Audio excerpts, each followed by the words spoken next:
ಇವತ್ತು 2-3 ಪ್ರತಿಭಟನೆಗಳು ಜಿಲ್ಲಾ ಪಂಚಾಯಿತಿ ಆವರಣದ ಎದುರುಗಡೆ ನಡೀತಾ ಇದ್ದಾವೆ.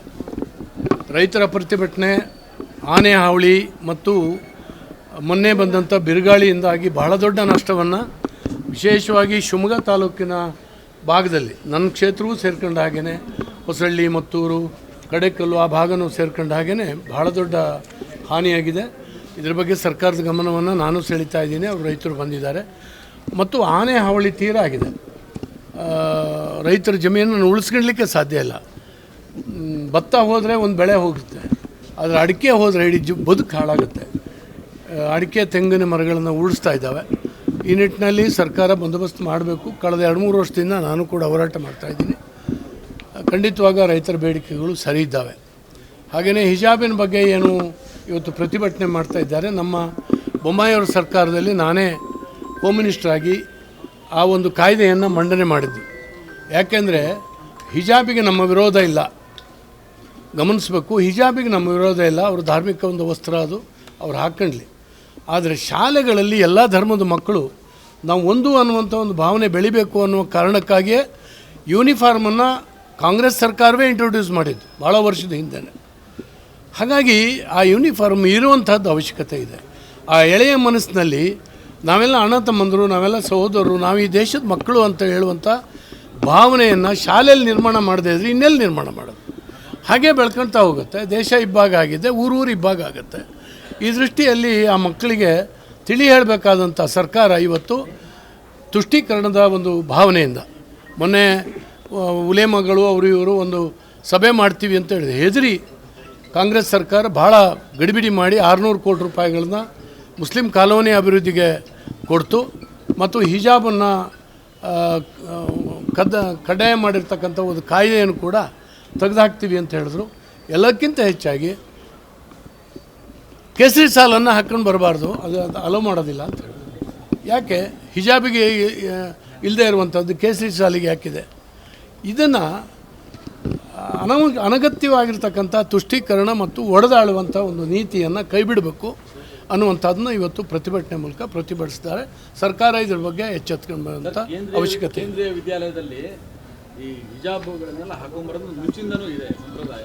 ಈಗ ಯಾಕೆ ಬಗ್ಗೆ ಸರ್, ಯಾವ ಕೇಂದ್ರೀಯ ವಿದ್ಯಾಲಯದಲ್ಲಿ ನೋಡ್ಕೊಳ್ಳಿ ಬಿಜೆಪಿ ನೋಡಿ, ಕೇಂದ್ರೀಯ ವಿದ್ಯಾಲಯದಲ್ಲಿ BJP ಅಂತೇಳಲ್ಲ, ಎಲ್ಲ ಶಾಲೆಗಳಲ್ಲೂ ಯೂನಿಫಾರ್ಮೇ ಇತ್ತು. ಉಡುಪಿಯಿಂದ ಸ್ಟಾರ್ಟ್ ಆಯಿತು. ನಾವು ಯೂನಿಫಾರ್ಮ್ ಹಾಕ್ಕೊಂಡೇ ಒಳಗೆ ಬರೋದು ಅಂತೇಳಿ ಹೇಳಿ ಅಲ್ಲಿಂದ ಸ್ಟಾರ್ಟ್ ಆಯ್ತು. ಅದು ದುರುದ್ದೇಶಪೂರ್ವಕವಾಗಿ ಇಡೀ ರಾಜ್ಯಕ್ಕೆ ಹಬ್ಬಿಸುವಂಥ ಒಂದು ಪ್ರಯತ್ನ ಏನಾಯಿತು, ಅದನ್ನು ನಾವು ತಡೆಗಟ್ಟಿದ್ವಿ. ಶಾಲಾ ಆವರಣದಲ್ಲಿ ಶಾಲೆ ಯೂನಿಫಾರ್ಮ್ ಅಗತ್ಯ ಇದೆ. ಇದು ನಮ್ಮ ಕಂಟೆಂಟ್ಸ್ ಇತ್ತು, ಅದನ್ನು ಮಾಡಿದ್ದೇವೆ. ಈಗ ಅದನ್ನು ತೆಗೆದುಹಾಕಿದ್ದಾರೆ, ಪ್ರತಿಭಟನೆಗಳು ಆಗ್ತಾಯಿದೆ. ತೀರ್ಥಹಳ್ಳಿಯಲ್ಲಿ ಅಕ್ರಮ ಮರಳು ದಂಧೆ ಸಾರೋದ್ಧಾರವಾಗಿ ನಡೀತಾ ಇದೆ. ಸಾಕಷ್ಟು ಬಾರಿ ನಾನು ಧ್ವನಿ ಎತ್ತಿದ್ದೇನೆ. ಅಲ್ಲಿ ರೆವಿನ್ಯೂ ಸೇರ್ಕೊಂಡಿದೆ, ಪೊಲೀಸ್ ಅದರ ಪಾರ್ಟ್ನರ್ಸ್ ಆಗಿದ್ದಾರೆ ಮತ್ತು ಜಿಯಾಲಜಿಸ್ಟು ಇವರೆಲ್ಲರೂ ಕೂಡ ಸೇರಿಕೊಂಡು ಇದನ್ನು ಇಡೀ ತುಂಗಾ ನದಿಯ ಮರಳನ್ನು ಎತ್ತುವಂಥ ಮತ್ತು ಕಳ್ಳತನದಿಂದ ಮಾರಾಟ ಮಾಡುವಂಥ ಏನು ಕೃತ್ಯ ನಡೀತಾ ಇದೆ, ಇದನ್ನು ನಾನು ವಿರೋಧಿಸಿ ನದಿಯ ಮರಳನ್ನು ತೆಗಿಬೇಕು, ಆದರೆ ಕಾನೂನುಬದ್ಧವಾಗಿ ತೆಗಿಬೇಕು ಅಂತ ಹೇಳಿದ್ದೇನೆ. ನಿಲ್ಲಿಸಬಾರ್ದು ಯಾವುದೇ ಕಾರಣಕ್ಕಾಗಿ ಮರಳು ತೆಗಿಬೇಕು. ಈಗಾಗಲೇ ಸುಮಾರು 8-10 ಕ್ವಾರಿಗಳು ಹರಾಜಾಗಿರ್ತಕ್ಕಂಥದ್ದಕ್ಕೆ ಆರ್ಡ್ರೇ ಕೊಡಲಿಲ್ಲ. ಅವರು ಕೃತಕ ಅಭಾವವನ್ನು ಸೃಷ್ಟಿ ಮಾಡಿದ್ದಾರೆ. ಒಂದೇ ದಿನ 200 ಲೋಡು ತಹಸೀಲ್ದಾರ್ ನಿಂತ್ಕೊಂಡು 200 ಲೋಡು ತೀರ್ಥಹಳ್ಳಿ ತಹಸೀಲ್ದಾರ್ ನಿಂತ್ಕೊಂಡು ಹೊಡೆಸಿದ್ದಾರೆ. ಒಂದು ಚೀಟಿ ಪರ್ಮಿಟ್ ತೆಗಿಲಿಲ್ಲ. 8 ಟನ್ನಿಗೆ ಪರ್ಮಿಟ್ ತೆಗಿತಾರೆ, 3 ಟ್ರಿಪ್ಪನ್ನು ಹೊಡಿತಾರೆ. 3 ಟ್ರಿಪ್ಪಿಗೆ 20 ಟನ್ನನ್ನು ಲೋಡ್ ಮಾಡಿ ತಗೊಂಡು ಹೋಗ್ತಾ ಇದ್ದಾರೆ. ಸರ್ಕಾರಕ್ಕೂ ಇಲ್ಲ, ಇಲ್ಲಿ ಮರಳನ್ನು ಕೊಳ್ಳಕೊಂಡವರಿಗೂ ಕೂಡ ಇಲ್ಲ. ಯಾರ್ಯಾರ ಮಧ್ಯವರ್ತಿಗಳು, ಅಧಿಕಾರಿಗಳು ಇದನ್ನು ತಿಂತಾ ಇದ್ದಾರೆ. ನಮ್ಮ ಜಿಲ್ಲೆಯಲ್ಲಿ ಇದು ನಡೀತಾ ಇರೋಂಥದ್ದು ಅವ್ಯಾತವಾಗಿ ನಡೀತಾ ಇದೆ ಮತ್ತು ನಮ್ಮದು ಒಂಟಿ ಧ್ವನಿಯಾಗಿದೆ.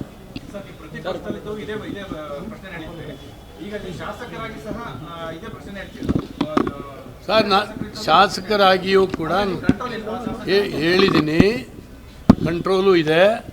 ನಾನು ಹೋಗಿ ಮರಳದ ಇದರಲ್ಲೂ ಕೂಡ ಕೂತ್ಕೊಂಡಿದ್ದೇನೆ, ಮರಳು ಕ್ವಾರಿನಲ್ಲೂ ಅಧಿಕಾರಿಗಳನ್ನ ಕರ್ಕೊಂಡಿದ್ದೇನೆ ಮತ್ತು ವೆಹಿಕಲ್ಗಳನ್ನು ಸೀಸ್ ಮಾಡಿಸಿದ್ದೀನಿ.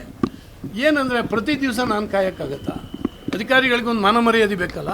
ಶಾಸಕರು ಅದೇನೂ ಇಲ್ದೇನೆ ಅಂತೇಳಿ ಶಾಸಕರಿಂದ ಆರೋಪ ಮಾಡ್ತಾರೆ. ಯಾರ್ಯಾರು? ಕಾಂಗ್ರೆಸ್ನವ್ರದ್ದು ಆರೋಪ ಇದೆ. ಏನು ನಿಮ್ಮ ಕಡೆಯವರಿಗೆ ಮರಳು ಕೇಳಿದ್ರೆ ಕೊಟ್ಟಿಲ್ಲ ಅಂತೇಳಿ. ಸರ್, ಈಗ ಮರಳಿಂದು ಪಕ್ಷ ಪಂಗಡ ನಾನು ಹೇಳೋದಿಲ್ಲ. ಯಾರು ಕಳ್ತನ ಮಾಡ್ತಾ ಇದ್ದಾನೆ ಅವನಿಗೆ ಪಕ್ಷ ಇಲ್ಲ, ಯಾವನಾರು ಆಗಿರ್ಬೋದು. ಆದ್ದರಿಂದ ಅದನ್ನು ಬಂದ್ ಮಾಡಬೇಕು ಅಂತೇಳಿ ಹೇಳಿ ನನಗೆ ಹೇಳುವಂಥದ್ದು. ಮತ್ತು ಯಾವುದೇ ಕಾರಣಕ್ಕಾಗಿ ರಾತ್ರಿನೂ ಕೂಡ ದಾಳಿಯಾಗಿದೆ, ಅಧಿಕಾರಿಗಳು ಬಂದು ದಾಳಿ ಮಾಡಿದ್ದಾರೆ, ಮತ್ತೆ ಹಿಡಿದಿದ್ದಾರೆ. ಬುಧವಾರ ರಾತ್ರಿನೂ ಕೂಡ ನಡೆದಿದೆ. ನೀವು ಹೇಳಿ ಒಂದು ವಾರ ಆಗೋಯ್ತು, ಎಲ್ಲದೂ ನಿಮ್ಮ ಕಂಟ್ರೋಲಲ್ಲಿ ಇಲ್ಲ. ನಡೀತ. ನನ್ನ ಕಂಟ್ರೋಲ್ ಅಂದರೆ ನಾನು ಹೋಗಿ ಮಾಡೋಂಥದ್ದು ಏನಲ್ಲ. ರಾತ್ರಿ ಎಲ್ಲ ಒಬ್ಬ ಶಾಸಕ ಆಗಿ ನಾನು ಕಾಯ್ಲಿಕ್ಕಾಗತ್ತೆ ಹೇಳಿ. ಈಗ ಹೇಳಿದ್ನಲ್ಲ, ಅಧಿಕಾರಿಗಳು ಯಾರು ಮಾಡಬೇಕು, ಅಧಿಕಾರಿಗಳು ಇವತ್ತು ಈ ಸರ್ಕಾರದಲ್ಲಿ ಈ ತಿಂದಷ್ಟೇ ಲಾಭ ಅಂತೇಳಿ ಹೇಳಿ ಹೊರಟಿದ್ದಾರೆ. ಅದನ್ನು ನಾನು ಪ್ರತಿಭಟನೆ ಮಾಡ್ತಾ ಇದ್ದೀನಿ, ಪ್ರತಿನಿತ್ಯ ಅದರ ಹಿಂದೆ ಬಿದ್ದಿದ್ದೀನಿ.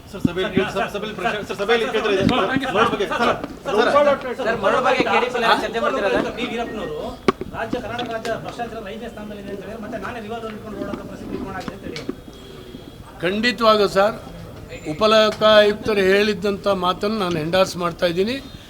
ಲಾ ಆ್ಯಂಡ್ ಆರ್ಡರ್ ಸಿಚುಯೇಷನ್ ಕೆಟ್ಟ ಹಳ ಹೋಗಿದೆ. ಸರ್ಕಾರಿ ಕಚೇರಿಗಳು ಲಂಚದ ಕೂಪ ಆಗಿದ್ದಾವೆ. ಜನಕ್ಕೆ ಮಾನ ಪ್ರಾಣಕ್ಕೆ ಅಪಾಯಕಾರಿಯಾದಂಥ ಒಂದು ಸ್ಥಿತಿನಲ್ಲಿ ಕರ್ನಾಟಕ ರಾಜ್ಯ ನಡೀತಾ ಇದೆ.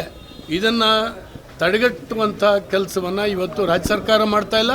ಅವರು ಇವತ್ತು ಅಧಿಕಾರಕ್ಕೋಸ್ಕರ ಹೋರಾಟ, ಅಧಿಕಾರಕ್ಕಾಗಿ ಹೋರಾಟ, ಯಾರು ಮುಖ್ಯಮಂತ್ರಿ ಆಗಬೇಕು, ಯಾರು ಮಂತ್ರಿ ಆಗಬೇಕು, ಇದ್ರ ಹೋರಾಟ ಬಿಟ್ಟರೆ ಬೇರೆ ಏನು ರಾಜ್ಯದ ಒಂದು ಇದನ್ನ ನಡೆಸ್ತಾ ಇಲ್ಲ. ಅವರು ಆಡಳಿತ ಖಂಡಿತವಾಗೂ ನಡೆಸ್ತಾ ಇಲ್ಲ, ಹಾಳು ಬಿದ್ದು ಹೋಗಿದ್ದಾರೆ.